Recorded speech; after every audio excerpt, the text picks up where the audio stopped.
சந்திச்சுட்டு நான் வீட்டுக்கு போகிறேன், மகிழ்ச்சியாக தான் போனேன். நான் போய் வீட்டுக்கு சேர்றதுக்குள்ள தொலைக்காட்சியில ஒரு அறிவிப்பு வருகிறது. என்னுடைய அறிக்கை. மல்லை சேத்தியா மன்னிப்பு கேட்டார், வருத்தம் தெரிவித்தார். எனவே முதன்மைச் செயலாளர் பொறுப்பை ராஜினாமா செய்வதை நான் திரும்ப பெற்றுக் கொள்கிறேன் போடுறார். நான் கொடுக்காத அறிக்கை. அப்போ மீண்டும் நான் அவமதிக்கப்படுகிறேன். தலைவனும் அங்கே ஒரு நெருக்கடிக்கு உள்ளாகிறார்.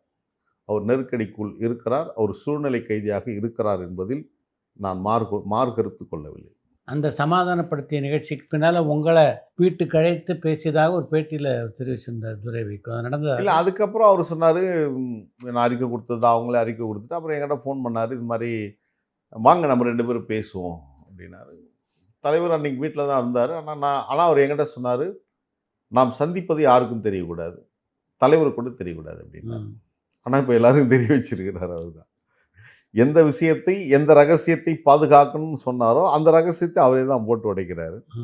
இதுவரை நான் யாருக்கிட்டையும் சொல்ல, என் மனைவி கூட தெரியாது, உங்கள் நண்பர் கூட யாருக்குமே தெரியாது. நான் வந்தேன், கார் ஒரு இடத்துல நான் நேராக போய் பார்த்துட்டு ஒரு 1/2 மணி 3/4 மணி நேரம் பேசியிருப்போம். அப்போது என்ன பிரச்சனைன்னு கேட்டார். நான் சொன்னேன், நான் கட்சியோடைய துணை பொதுச் செயலாளர் இருக்கேன், இந்த மண்டலத்துடைய பொறுப்பாளர் நிலைமை நீங்கள் இருக்கீங்க, என்னை கேட்காம எல்லா அறிவிப்புகளும் வருது.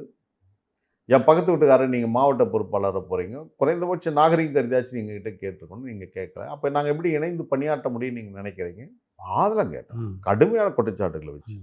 அப்போ எல்லா விஷயங்களும் கேட்டால் அது அப்படி இப்படி அப்படின்னாரு. அதே போல் அந்த என்னை பற்றி அந்த கடுமையான விமர்சனங்கள் சோஷியல் மீடியாவில் உங்கள் சார்ந்தவங்க போட்டாங்க அப்படிங்கும்போது, இல்லை அந்த தம்பி அப்படி இப்படின்னு அது மழுப்பலாக தான் அவர் பதில் சொன்னார். அது அவரால் அதுக்கு மீள முடியாத சூழல். அதுக்கப்புறம் ரைட் கடந்து போவாங்க அப்படின்னும்